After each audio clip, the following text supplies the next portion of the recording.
Today we are discussed about ozone resonating structure and polarity in bond. હવે એક table બાકી છે.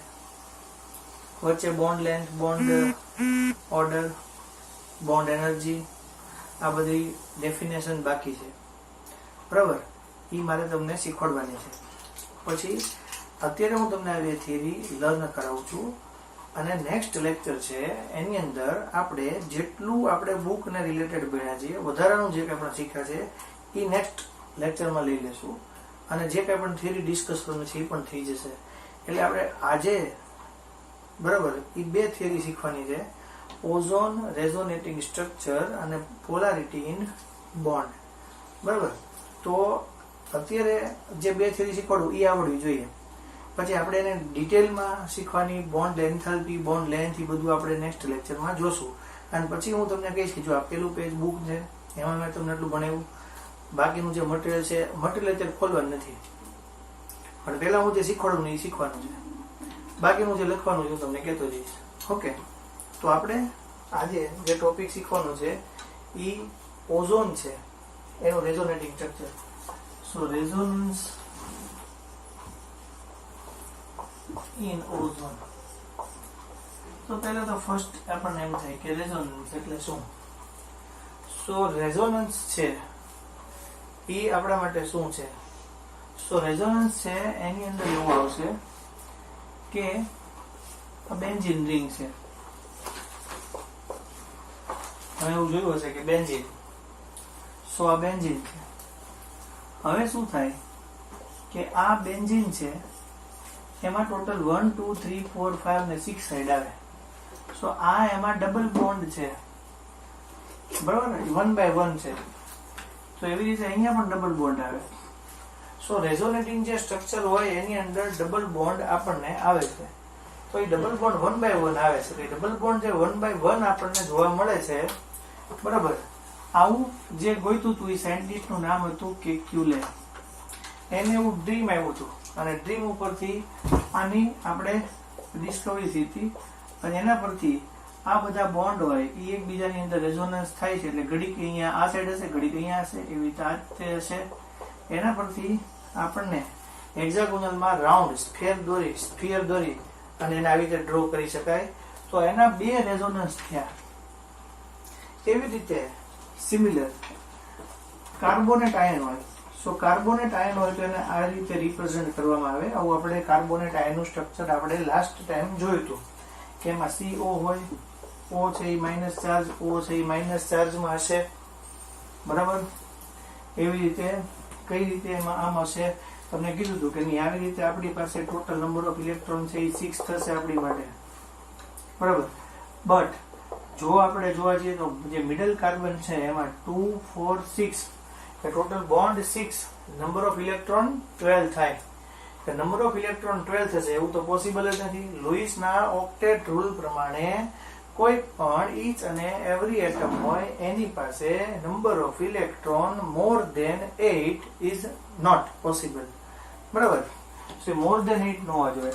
એટલે એને 8 છે એ કરવા માટે આપણે ટોટલ જોઈએ તો 2 3 1 2 3 અને 4, તો 4 into 2 એટલે 8 થઈ ગયા. તો ત્યારે આવું કરીએ તો જે ઓક્સિજન હોય એના નંબર ઓફ ઇલેક્ટ્રોન અહીંયા આપણા માટે ટોટલ નંબર ઓફ ઇલેક્ટ્રોન 7 થાય. સો 7 થશે એટલે આપણી પાસે હોવા જોઈએ number of electron 6 outer most orbit માટે. એટલે અહીંયા આવશે નેગેટિવલી ચાર્જ, અહીંયા નેગેટિવલી ચાર્જ આવશે. સો એ નેગેટિવલી ચાર્જ છે એમાં ડબલ બોન્ડ અહીંયા પણ હોઈ શકે, ડબલ બોન્ડ અહીંયા પણ હોઈ શકે, ડબલ બોન્ડ અહીંયા પણ હોઈ શકે.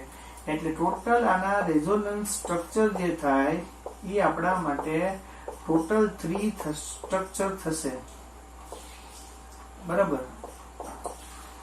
તો અહીંયા ઓ નેગેટિવલી ચાર્જ, ઓ નેગેટિવલી ચાર્જ, અહીંયા નેગેટિવલી ચાર્જ, નેગેટિવલી ચાર્જ, આ રીતે થશે. એટલે આવી રીતે થાય. હવે ઓઝોન છે એ આપણા માટે O3 છે. તો ઓઝોન છે એ કઈ રીતે બનતું હોય? તો ઓઝોન છે એ ઓક્સિજન માંથી બનતું હોય.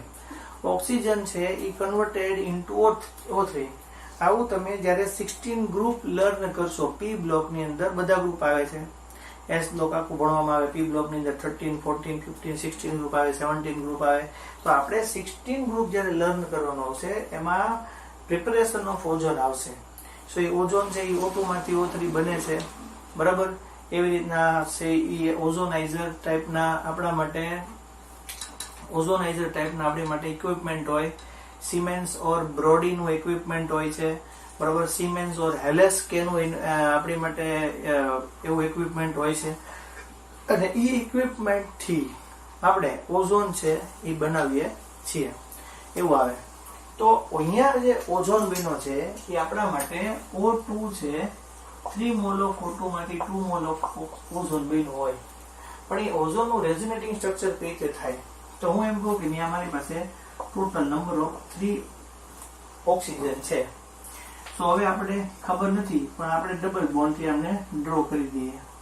તો ડ્રો કરીએ એટલે શું થશે કે બધા ઈચ અને એવરી ઓક્સિજન પાસે ટોટલ નંબર ઓફ ઇલેક્ટ્રોન 6 હોવા જોઈએ. તો આપણને ખબર નથી પ્રમાણે આપણે એને 6 આપી દઈએ. પણ હવે જ્યારે આપણે એવું વિચારીએ ત્યારે બધા પાસે શું થવું જોઈએ? ટોટલ નંબર ઓફ ઇલેક્ટ્રોન છે એ બધા પાસે ઓક્ટેટ કમ્પ્લીટ થવું જોઈએ. તો આપણે જોઈએ અહીંયા, તો આ ઓક્સિજન છે 2, 4, 6 અને 8, આનું કમ્પ્લીટ થઈ ગયું. 2, 4, 6 અને 8 આનું પણ કમ્પ્લીટ થઈ ગયું. પણ આનું કમ્પ્લીટ નથી થતું, એના કરતા 2 ઇલેક્ટ્રોન વધી જાય છે. 2, 4, 6, 8 અને 10. તો આવું ચાલે નહીં. આવું ન ચાલે એટલે આનું રેઝોનેટિંગ સ્ટ્રક્ચર અવેલેબલ થયું. સમજણ પડી તમને? સો કોઈ પણ મોલેક્યુલ હોય એનું રેઝોનેટિંગ સ્ટ્રક્ચર ડ્રો કરવા માટે શું હોવું જોઈએ? આપણી પાસે બોન્ડ પેર છે એ અવેલેબલ હોવી જોઈએ. લોન પેર છે એ કેટલી હોય ખબર હોવી જોઈએ. એની સેમ એનર્જી હોય और सेम न्यूक्लियस હોય. એટલે ન્યુક્લિયસ એનર્જી બોન્ડ પેર લોન પેર આપણને ખબર હોવી જોઈએ. સો એના પરથી ખબર પડે.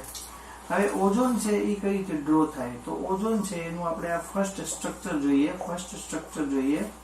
એમાં આપણે ટોટલ નંબર ઓફ ઇલેક્ટ્રોન અહીંયા આવી રીતે આપીએ. સો આપણે શું કરશું તમે જોઈ શકો અહીંયા કે મેઇન આ જે મિડલ ઓક્સિજન છે એના પાસે ટોટલ 8 થી 10 થઈ જશે. તો આપણે બંને પાસેથી શું કરીએ કે અહીંયાથી હું એક ઇલેક્ટ્રોન છે કાઢી નાખું. તો અહીંયાથી કાઢી નાખવો પડે. સો અહીંયાથી કાઢીએ એટલે ટોટલ ઈ બંને ઇલેક્ટ્રોન જે છે એની પેર અહીંયા હું લઈ લઉં. બરાબર, એક ઇલેક્ટ્રોન અહીંયા હતો એને આપણે કાઢી નાખ્યો, અહીંયા મૂક્યો. આ ઇલેક્ટ્રોન અહીંયા મૂકી દીધો. એટલે ટોટલ આની પાસે ટોટલ 7 ઇલેક્ટ્રોન થઈ ગયા. હવે ટોટલ ઓક્સિજન છે એની પાસે નંબર ઓફ ઇલેક્ટ્રોન 6 હોવા જોઈએ. 7 આવે તો વધી ગયું એટલે એ નેગેટિવ થાય. 5 હોય તો એ ડેફિશન્ટ મોલેક્યુલમાં આવે એટલે એમાં એડ કરો એટલે એ પ્લસ થાય. જ્યારે આપણે પ્લસ લખીએ છીએ ત્યારે આપણે એમાં કંઈક એડ કરીએ છીએ અને માઇનસ હોય ત્યારે એમાંથી કંઈક વસ્તુ કટ કરીએ છીએ. સો અહીંયા ટોટલ નંબર ઓફ ઇલેક્ટ્રોન 7 છે. તો 7 માંથી એક કટ કરશો એટલે 6 થશે. અને ટોટલ આ નંબર ઓફ ઇલેક્ટ્રોન 5 છે એમાં તમે કંઈક ઉમેરશો એટલે એ પ્લસ થશે. એટલે અહીંયા આપણી માટે આ ડબલ બોન્ડ, આપણી માટે આ સિંગલ બોન્ડ. તો આ રીતનું ફર્સ્ટ સ્ટ્રક્ચર આવે. સો એ ફર્સ્ટ સ્ટ્રક્ચરની અંદર સિંગલ બોન્ડ અને ડબલ બોન્ડ આવ્યો. When single bond is there, તો સિંગલ બોન્ડ હશે તો ત્યારે એની બોન્ડની વેલ્યુ વધારે હશે, બોન્ડ લેન્થ વધારે હશે. સો બોન્ડ લેન્થ મીન્સ શું કે આપણી પાસે મોલેક્યુલની અંદર રહેલા જે બે એટમ છે એ બંને એટમ હોય એનું જે ડિસ્ટન્સ હોય એ ડિસ્ટન્સને આપણે શું કહીએ? મેક્સિમમ ડિસ્ટન્સ હોય એને આપણે બોન્ડ લેન્થ કહીએ. તો કોઈ પણ મોલેક્યુલ એમાં રહેલા એટમમાં રહેલા ઇલેક્ટ્રોન, ઈ ઇલેક્ટ્રોનનું જે ડિસ્ટન્સ છે એ ડિસ્ટન્સને આપણે શું કહીએ? એની bond length. Always single bond હશે તો એની બોન્ડ લેન્થ છે એ કેવી હશે? મેક્સિમમ હશે. ડબલ બોન્ડ હશે તો એની કરતા ઓછી હશે. અને ટ્રિપલ બોન્ડ હશે ત્યારે એના કરતા પણ કેવી હશે? ઓછી હશે. બરાબર. સો આ ફર્સ્ટ સ્ટ્રક્ચર છે. હવે એના પછી આપણા માટે આવશે સેકન્ડ સ્ટ્રક્ચર છે, આ રીતે આવશે. સો એમાં જોઈએ આપણે આ 7, આ ટોટલ નંબર ઓફ 5 ઇલેક્ટ્રોન, આ પ્લસ માઇનસ ચાર્જ બરાબર, આ રીતે. અહીંયા આપણી માટે જે સિંગલ બોન્ડ છે એની ટોટલ જે સિંગલ બોન્ડ છે એની જે વેલ્યુ છે આપણી માટે એ 148 pm જેટલી છે, અને ડબલ બોન્ડ છે એની વેલ્યુ છે 121 pm જેટલી છે. સો ઓવરઓલ જે લાસ્ટ સ્ટ્રક્ચર આપણે ડ્રો કરીએ એની અંદર જે રેઝોનેટિંગ સ્ટ્રક્ચર માંથી આપણને મળે એની જે વેલ્યુ છે એ આપણને 128 pm જેટલી મળે. સો આપણને એટલું પહેલા ખબર હોવી જોઈએ કે રેઝોનન્સ એટલે રેઝોનેટિંગ સ્ટ્રક્ચર હોય એ આપણને રેઝોનેટિંગ સ્ટ્રક્ચર હોય ઓલવેઝ રેઝોનેટિંગ સ્ટ્રક્ચર છે એ મોર સ્ટેબલ હોય than other. Resonating structure is more stable than other resonating structure. અને એની એનર્જી છે એ લેસ હોય. એનર્જી છે એની હંમેશા કેવી હશે? લો હશે.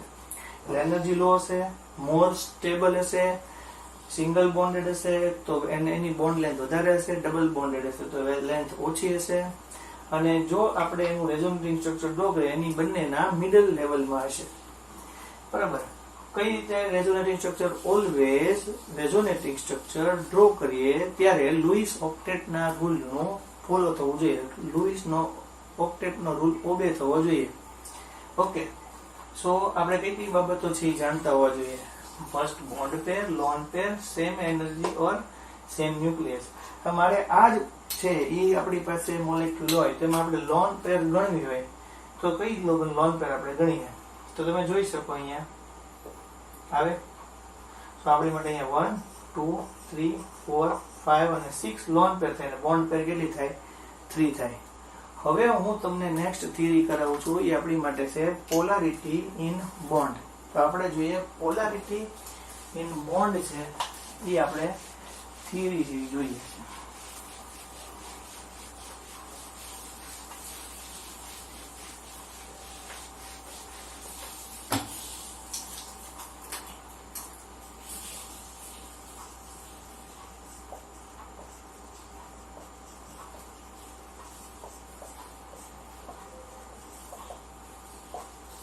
પોલર મીન્સ જનરલી એવું હોય કે હાયર ઇલેક્ટ્રોનેગેટિવ એલિમેન્ટ હોય એ બીજા સાથે એટ્રેક્શન ઓફ ફોર્સમાં હોય એને પોલર કહેવાય. બરાબર. સો બોન્ડની અંદર પોલારિટી આપણે જોઈ છે. ફર્સ્ટ એવું હોય કે કોઈ પણ બોન્ડ હોય એ 100% છે એ નથી આયોનિક હોતો કે નથી 100% એ કોવેલેન્ટ હોતો. જનરલી આપણે મોલેક્યુલ લઈએ હાઇડ્રોજન H2. સો હાઇડ્રોજન ની પાસે 1 ઇલેક્ટ્રોન છે, બીજો હાઇડ્રોજન છે એની પાસે 1 ઇલેક્ટ્રોન છે. સો એનાથી આપણને ડાયએટમિક આપણે નિયર હિલિયમ જેવું એનું સ્ટ્રક્ચર થયું. સો હિલિયમ જેવું સ્ટ્રક્ચર થયું તો આ આપણી માટે કોવેલેન્ટ બોન્ડ હોય. પણ એ 100% કોવેલેન્ટ બોન્ડ નથી. એની અંદર થોડુંક આયનિક નેચર પણ અવેલેબલ હોય. એટલે એમાં આયનિક નેચર પણ અવેલેબલ હશે. પછી આપણે એની વાત કરીએ કે હાઇડ્રોજન છે એ સિવાય ક્લોરીન હોય, ક્લોરીન હોય, બ્રોમિન હોય, આયોડીન હોય. આ બધા આપણા માટે જે મોલેક્યુલ્સ છે ક્લોરીન, બ્રોમિન ઓર આયોડીન ટાઈપના મોલેક્યુલ્સ જે બધા આપણી પાસે છે આ બધામાં પણ કોવેલેન્ટ બોન્ડ બનવાનો. બરાબર. બટ એ પણ કોવેલેન્ટ બોન્ડ 100% નહીં હોય. સો એ જ રીતે જો આયોનિક બોન્ડ કોઈની અંદર છે એ ફોર્મ થતો હશે તો એની અંદર પણ કોવેલન્ટ નેચર અવેલેબલ હશે. સો આવું નક્કી કરવા માટે મ્યુ, જેને આપણે બોલીએ છીએ ડાયપોલ મોમેન્ટ, આવું આપવામાં આવ્યું. ડાયપોલ મોમેન્ટ છે એનો સિમ્બોલ આવી રીતે મ્યુ છે. જો મ્યુ ને તમારે ચેક કરવું હોય તો એના માટે આવે ચાર્જ ઇન્ટુ ડિસ્ટન્સ. સો ચાર્જ એ કુલમ્બિક ચાર્જ છે એટલે ક્યુ વેલ્યુ છે અને ડિસ્ટન્સ માટે આર છે. જો ડિસ્ટન્સ છે એ positive and negatively charged atom હોય એનું ડિસ્ટન્સ છે. સો એ પોઝિટિવલી એન્ડ નેગેટિવલી ચાર્જડ હોય એનું ડિસ્ટન્સ છે એને આપણે સ્મોલ આર કહીએ છીએ.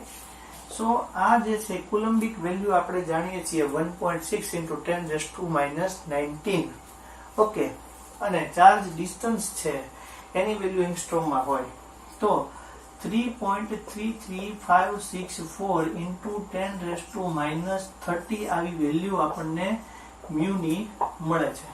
સો એ મ્યુની જે વેલ્યુ મળે છે એમાં ક્યુ છે એનો યુનિટ છે કુલમ, ઓર ડિસ્ટન્સ છે એનો યુનિટ છે આપણી માટે મીટર. સો આપણી માટે જે વેલ્યુ આવે છે એ કુલમ્બ ઇન્ટુ મીટર આવી વેલ્યુ આવે. સો આ જે ડાયપોલ મોમેન્ટ છે એ આપણા માટે વેક્ટર છે.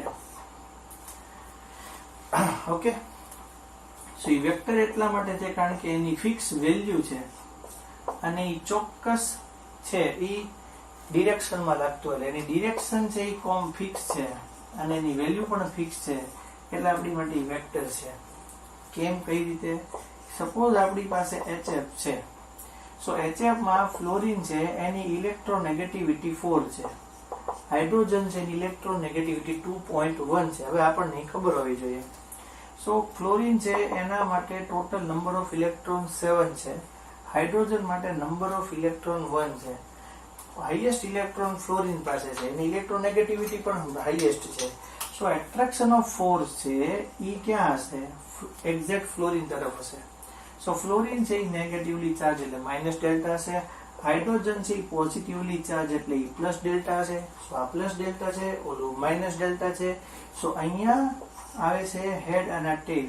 સો અહીંયા કોસ છે, ક્રોસ કનેક્શન, અને આ છે એરો છે. સો એરો છે એ ઓલવેઝ લેસ નેગેટિવ એલિમેન્ટ થી હાયર ઇલેક્ટ્રોનેગેટિવ એલિમેન્ટ હોય એના તરફ હોય. So attraction of force is always in direction through a low electronegative element to higher electronegative element. હવે સપોઝ કે BeF2 હોય or BF3 હશે આપણા માટે. સો BeF2 હોય તો અહીંયા 4 છે, અહીંયા 4 છે. લિથિયમ આફ્ટર લિથિયમ પછી બેરિલિયમ આવશે. સો અહીંયા લિથિયમ 1 હશે તો આપણી માટે 0.9 છે. સો ફ્લોરિન છે એ માઇનસ ડેલ્ટા છે, આ માઇનસ ડેલ્ટા છે, સો આ +2 ડેલ્ટા છે. સો બંને ફ્લોરિન હશે, એનો એટ્રેક્શન ઓફ ફોર્સ છે એ બેરિલિયમ પર લાગે, પણ એ એટ્રેક્શન ઓફ ફોર્સ બંને પાસેથી ઇક્વલ શેરમાં છે. સો ઇક્વલ શેરમાં હોય એટલે ટોટલ એની મ્યુની જે વેલ્યુ આવે એ ઇક્વલ ટુ 0 આવશે. આવી રીતની વેલ્યુ હશે, આવી રીતની હશે, લોઅર ટુ હાયર તરફ હશે. સો એટલે બેરિલિયમ ટુ ફ્લોરિન તરફ હશે, બેરિલિયમ ટુ ફ્લોરિન તરફ હશે. સિમિલરલી બોરોન છે એ 5 છે. સો અહીંયા 2 3 આવશે. સો અહીંયા આઉટર મોસ્ટ ઓર્બિટમાં 3 ઇલેક્ટ્રોન છે, ટોટલ નંબર ઓફ ઇલેક્ટ્રોન અહીંયા જે છે આપણા માટે 7 છે. આવી રીતે. સો અહીંયાથી આના તરફથી આમ આવશે, આના તરફથી આમ આવશે, આના તરફથી આમ આવશે. સો ત્રણેય ફ્લોરિન છે. તો ફ્લોરિન જે એટમ છે એ ત્રણેય જે ફ્લોરિન એટમ છે એના તરફથી બોરોન થી ફ્લોરિન તરફ એટ્રેક્શન ઓફ ફોર્સ હશે, અને બોરોન થી જે એટ્રેક્શન ઓફ ફોર્સ જે ફ્લોરિન તરફ હશે એ બધા માટે ઇક્વલ હશે. સો એના માટે મ્યુની વેલ્યુ પણ આપણા માટે 0 થશે. જનરલી એવું હોય છે કે જે મિડલ એટમ હોય એના ઇલેક્ટ્રોન છે એને કોવેલેન્ટ બોન્ડની અંદર પાર્ટિસિપેટ જો કરી લીધું હોય, એની પાસે વધારાના ઇલેક્ટ્રોન અવેલેબલ નથી તો એની વેલ્યુ 0 થશે. બટ ઇન વોટર મોલેક્યુલ, સો આપણી માટે જે વોટર મોલેક્યુલ છે એમાં કઈ રીતે આવે? તો આપણી માટે જે વોટર મોલેક્યુલ છે એ આવી રીતે છે. Okay, plus plus -2 delta plus delta plus delta 2.1 2.1 lower to higher electronegative element. So અહીંયા middle atom is oxygen. So oxygen have 2 lone pair and higher electronegativity. So H2O છે એની જે વેલ્યુ છે એ આપણી પાસે મ્યુ છે એની 1.85 ડીબાય વેલ્યુ આવે. સો 1.85 multiplied by 3.33564 into 10⁻³ 1.85 fix છે, બટ ડીબોય ની વેલ્યુ આ છે કે ડીબોયની વેલ્યુ ત્યાં એડ કરીએ એટલે આપણને 6 point something into 10⁻³ coulomb into metre આપણને વેલ્યુ મળશે. સો આ જે છે એ આપણા માટે વોટર મોલેક્યુલ માટેની ડીબાય વેલ્યુ થઈ. હવે એક રીઝન આવે છે. તો એ રીઝન NH3 ની વેલ્યુ, NH3 ની dipole moment, so ammonia dipole moment is more than NH3. So why? એવું શું કામ છે? તો આપણે જોઈએ. તો પહેલા તો આપણને ખબર હોય છે કે પોલારિટી ઇન બોન્ડ હોય તો કોઈ પણ બોન્ડથી 100% આયનિક કે કોવેલેન્ટ નથી હોતો. હાઇડ્રોજન હોય તો એની પાસે આપણી માટે બંને પાસે 1 ઇલેક્ટ્રોન છે પેરના. કોવેલેન્ટ હોય 100% આયનિક નથી હોતું. કોવેલેન્ટ 100% તો એમાં પણ આયનિક નેચર હોય છે. આ બધા કોવેલેન્ટ છે પણ એ 100% કોવેલેન્ટ નથી. એમાં થોડુંક આયનિક કેરેક્ટર છે. મ્યુ ની વેલ્યુ શું છે? વેક્ટર છે. બરોબર છે. એટ્રેક્શન ઓફ ફોર્સ કઈ રીતે હોય, ક્રોસ કઈ રીતે હોય, અને એનો એટ્રેક્શન ઓફ ફોર્સ છે એ કઈ સાઈડમાં હોય. વોટર હોય તો એની વેલ્યુ છે એ સૌથી વધારે છે, એ 1.85 ડીબોય જેટલી. બરાબર. જ્યારે કોઈ મિડલ એલિમેન્ટના બધા ઇલેક્ટ્રોનથી પાર્ટિસિપેટ થઈ ગયા છે તો ત્યારે શું થવાનું છે કે ત્યારે એનું એટ્રેક્શન ઓફ ફોર્સ છે, મિડલ એલિમેન્ટ છે એના બધા પાર્ટિસિપેટ થઈ ગયા ત્યારે એની વેલ્યુ 0 આવે. તો હવે જે લાસ્ટ આપણે જે જોઈએ છીએ NH3 અને NF3 છે એ કેટલું આવે? એમોનિયા છે એની ડાયપોલ મોમેન્ટ છે એ વધારે છે, એટલે ammonia dipole moment of ammonia is more than NH3. So why? So એનું મેઇન રીઝન છે કે નાઇટ્રોજન છે એના ટોટલ નંબર ઓફ આઉટરમોસ્ટ ઓર્બિટના નંબર ઓફ ઇલેક્ટ્રોન છે એ આપણી માટે 5. તો આપણે એને 5 આવી રીતે આપીએ. સિમિલરલી NF3 માટે પણ એવી રીતે થાય. સો અહીંયા જે આવશે હાઇડ્રોજન આવશે તો હાઇડ્રોજનનો 1 ઇલેક્ટ્રોન આ રીતે આવશે. એ રીતે અહીંયા ફ્લોરિન આવશે તો એના ટોટલ નંબર ઓફ ઇલેક્ટ્રોન 7 આ રીતે આવશે. અહીંયા હશે તો ટોટલ નંબર ઓફ ઇલેક્ટ્રોન છે એ 7 આવશે. અહીંયા હશે તો ટોટલ નંબર ઓફ ઇલેક્ટ્રોન છે એ આપણા માટે 7 આવશે. સો અહીંયા એનું ફ્લોરિન સાથે જોડાણ થશે. થાય? આને આમ પણ દર્શાવે લોન પેન. હવે હાઇડ્રોજન છે તો એની માટે 2.1 છે, આ 2.1 છે, આ 2.1 છે. નાઇટ્રોજન છે તો એની માટે 3 છે. ફ્લોરિન છે તો એની માટે 4 છે. ફ્લોરિન છે તો એની માટે 4 છે. નાઇટ્રોજન છે તો એની માટે 3 છે. સો 2.12 છે. બરાબર. સો એટ્રેક્શન ઓફ ફોર્સ છે, attraction of force is always lower negative to higher negative છે એના તરફ જશે. સો નાઇટ્રોજન છે એ વધારે ઇલેક્ટ્રોનેગેટિવ છે, બરાબર, હાયર ઇલેક્ટ્રોનેગેટિવ છે than hydrogen. So attraction of force છે એ અહીં આવી ગયું નાઇટ્રોજન ઉપર, એટલે એની જે મ્યુની વેલ્યુ છે એ 1.47 ડીબોય છે. અને જ્યારે અહીંયા જે મ્યુની વેલ્યુ છે એમાં કેવું થશે કે અહીંયા જે ચાર્જ છે એનું સેપરેશન થઈ ગયું, એટલે નાઇટ્રોજન ટુ ફ્લોરિન છે એમાં બધો ચાર્જ છે ડિસ્ટ્રીબ્યુટ થઈ ગયો. સો અહીંયા મ્યુની જે વેલ્યુ છે એ આપણા માટે 0.23 ડી જેટલું આવી જશે. તો આને આપણે મ્યુની અંદર કુલમ ઇન્ટુ મીટરમાં કન્વર્ટ કરીએ. સો એનું રીઝન શું છે? અહીંયા ચાર્જ છે એ બધામાં સેપરેટ છે એ થઈ ગયો, અને અહીંયા ચાર્જ છે એ એક નાઇટ્રોજન મોલેક્યુલ પર આવી ગયો, એટલે આની મ્યુની વેલ્યુ છે એ વધી ગઈ, આની મ્યુની વેલ્યુ ડિક્રીઝ થઈ ગઈ. હવે જો મ્યુ 0.23 હોય, 3.33564 ઇન્ટુ 10⁻³ કરશો એટલે 0.80 into 10⁻³ into coulomb into metre આવશે. સિમિલરલી અહીંયા 1.47 3.33564 ઇન્ટુ 10⁻³ કરશો એટલે 4.80 ઇન્ટુ 10⁻³ કુલમ ઇન્ટુ મીટર આવશે. સો આપણને આટલી વેલ્યુ છે એ મળશે, બરાબર. સો આ આપણી માટે કુલમ ઇન્ટુ મીટરની વેલ્યુ આપણને મળી. સો મારું તમને કહેવાનું એમ છે કે એમોનિયા છે એની ડાયપોલ મોમેન્ટ વધારે છે, કારણ કે એટ્રેક્શન ઓફ ફોર્સ એક જ જગ્યાએ છે અને આ બધું ડિસ્ટ્રીબ્યુટ થઈ જાય છે, બરાબર. સો ટોટલ તમને ખબર પડી કે પોલારિટી ઇન બોન્ડ શું કહેવા માંગે છે. હજી આને ડિટેલમાં ભણશો એટલે આવશે કે કયા કયા કમ્પાઉન્ડમાં બોન્ડ પોલારિટી વધારે હોય છે, એમાં બોન્ડ પોલારિટી છે એ ડિક્રીઝ થાય, ઓછી હોય, બરાબર. તો તમને આપણે નેક્સ્ટ લેક્ચર લેશું ત્યારે બધું ક્લિયર કરી નાખશું. ચોપડી મટીરિયલ શું કહેવા માંગે છે, ક્યાં સુધી તમને મેં ચલાવ્યું, શું થયું, એટલું આપણે જોઈ લેશું. હવે આજનું જે હોમવર્ક છે એ તમારા માટે resonating structure of ozone and bond polarity છે. એ જે તમારા માટે છે એ તમારે બધાએ 2 ટાઈમ્સ છે એને લખવાનું છે. આપણે જ્યારે ટેબલ એક બાકી છે લોન પેર વાળું, એ ટેબલ કમ્પ્લીટ કરવાનું છે. એ ટેબલ જેવું કમ્પ્લીટ થઈ જશે એટલે બાકી આપણે આગળ જશું. બરાબર. પછી bond length, bond order, bond એ બધાની bond length, bond order, bond enthalpy, આ બધી આપણી માટે ડેફિનેશન છે એ જોવાની છે. અને હજી લેટેસ્ટ એન્થાલ્પીમાં NaCl નું સ્ટ્રક્ચર છે એ જે આપણે ડ્રો કરીને જોવાનું છે. તો એ બધું બાકી છે. એમ ન સમજતા કે સાહેબ બધું વચ્ચેથી લઈ લીધું છે, પણ આપણે આખી બુક કમ્પ્લીટ કરશું. વધારાની થિયરી બધું પણ કરવાનું જ છે એક્સ્ટ્રામાં.